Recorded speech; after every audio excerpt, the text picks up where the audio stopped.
मी जेव्हा गावातल्या शाळेमध्ये इयत्ता तिसरीमध्ये शिक्षण घेत होतो, त्यावेळी माझ्या वर्गामध्ये 17 ते 18 विद्यार्थी होते. बहुतेक माझे मित्र होते. ज्या मित्रांसोबत मी सतत राहायचो, असेही काही माझे बालमित्र होते.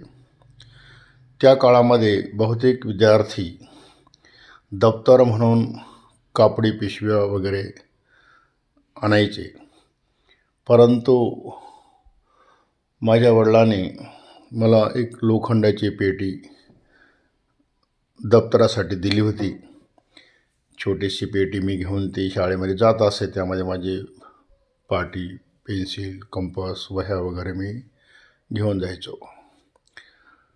माझी एकट्याकडेच ती लोखंडी पेटी होती. वर्गामध्ये शिक्षक नसताना, त्यावेळी आम्ही त्यांना गुरुजी म्हणायचो, नसताना माझ्या एका मित्राला एक खोडी सुचली. तो माझ्या जवळ आला. त्याने माझी पेटी घेतली आणि तबला वाजावा तसेच जोरजोराने त्याने ती पेटी वाजवली आणि त्याच्या जागेवर तो जाऊन बसला.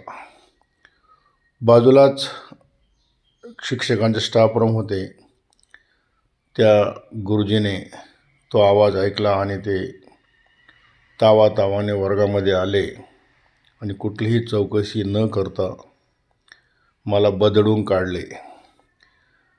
मला खूप वाईट वाटले, कारण ती चूक मी केलेली नव्हती, परंतु त्याची शिक्षा मात्र मला भोगावी लागली.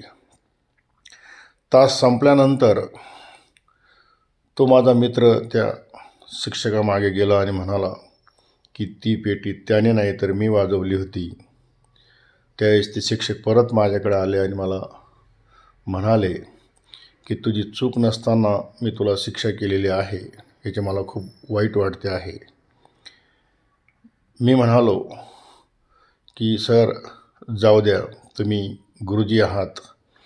तुमचा मार खाल्ल्याने माझे काही नुकसान होणार नाही, कारण ती चूकच होती. ती मी केली काय आणि माझ्या मित्राने केली काय? बऱ्याच वेळा असं होतं की जीवनामध्ये आपली काही चूक नसताना त्याची शिक्षा मात्र आपणास भोगावी लागते. अशाही वेळी आपण मोठ्या उदार अंतःकरणाने ते सहन केलं पाहिजे, कारण प्रत्येक वेळी प्रत्येक मनुष्य आपल्याशी न्यायानेच वागेल अशी अपेक्षा करणं चुकीचं आहे. या जगाच्या वर्दळीमध्ये कोण कोणत्या गोष्टीचा कसा अर्थ काढेल आणि कोण आपल्याशी केव्हा कसा वागेल याचा अंदाज लावता येत नाही, आणि तशी अपेक्षा देखील आपण करू नये. जीवन आपण आपल्या पद्धतीने जगत राहायचं. आपल्याशी कोण कसं वागतं याचा विचार आपण करण्याची गरज नाही.